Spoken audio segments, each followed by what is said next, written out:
Hey investors, this is Alex and Ritev from the Go Coaching Club. And we're here with another video episode, and in this one we wanted to cover a topic that actually confused a lot of investors, and unfortunately actually a lot of investors actually end up getting in trouble because they don't know the difference. And that's a very fundamental idea, and that is the difference between equity and cash.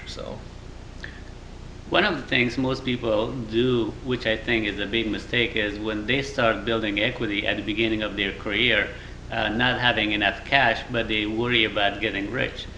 To me, you really need to worry about today's cash flow needs before you really worry about becoming rich and building equity.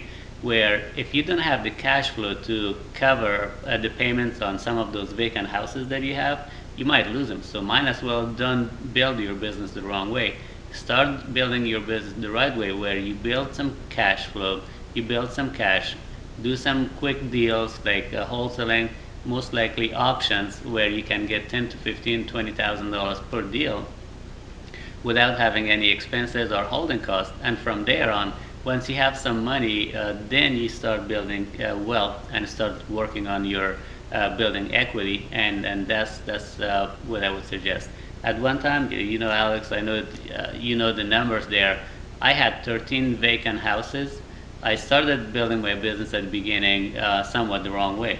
That's what I'm telling you by experience. So at one time, I had 13 vacant houses, and that was $25,000 of monthly cash flow, negative cash flow every month. So, if you don't have cash or somewhat cash or reserve in bank, that definitely would hurt your credibility, your credit, and it'll leave a really sour taste in your mouth of doing real estate. Which, fortunately, I had some money and I had the knowledge at that time to get out of that situation, but it wasn't pretty.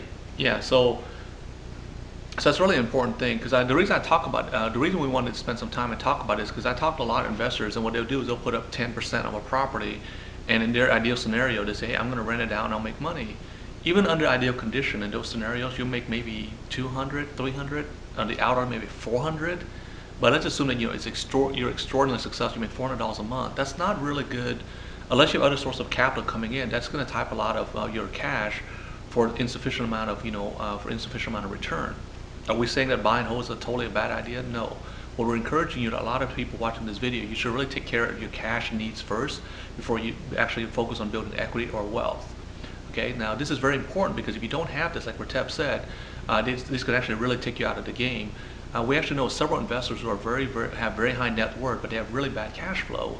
For that simple reason, they have equity in the property, but because there's no tenant in the property, or they can't sell it fast enough, they actually live a very, very stressful life. I've actually lived this a version of this in a previous life. Mm-hmm. And before I met Ritev, I was a small business owner. I had a very high net worth. My business was really worth millions. When somebody bought it, which they eventually did. But in the meantime, I was literally couldn't sleep at night because I had payroll. Now payroll is very the equivalent of property holding costs here. Yep. And so what happens is, again, if you don't focus on today's cash needs first, then what's up happening is that you actually end up really hating this business. That's actually what we talk to a lot of investors when they say that they can't make any money. We find invariably that they're usually focusing on the equity too early in the business. And so that's one reason why we encourage you guys to use wholesaling, we encourage you guys to use options, and we also strongly encourage you guys to get business credit, because all that allows you to do is that it creates cushion. It also gives you a very key thing, which is liquidity. And liquidity allows you to sleep at night. It allows you to actually enjoy the business and not constantly worry about it. So definitely, and only you can answer the decision. Here's a rule of thumb that Ritev and I actually came up with that you guys want to write down, okay? Figure out what your monthly expense is. At 10% or 20% to it, because we always live slightly more than what we think we do. Yeah. So to figure out what your monthly expenses, your house payment for your personal residence, your car payment, food on the table, of course, and any other miscellaneous things you have, your entertainment and things like that, gas money, all that.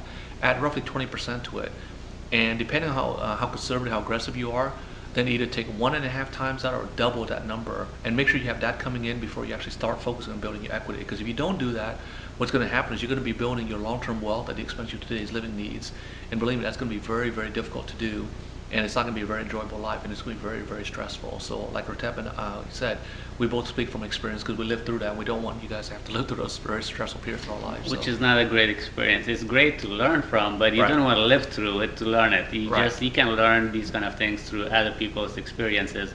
Take their word for it, and our word for it, that it was not pretty. It was, like Alex said, we couldn't sleep at night because it was very hard. Yeah, very, very stressful.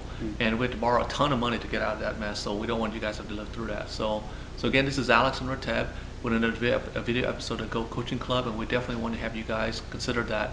Definitely build your cash position first, create cash reserve, get business credit, use wholesaling, use option to create the cash for today's need, and then focus on building your equity, okay? Definitely don't get this backward. And if you have to, watch this video over and over again. That's how important it is. So this is Alex Ortega with the Go Coaching Club signing off for another video episode, and we'll see you guys in our next episode.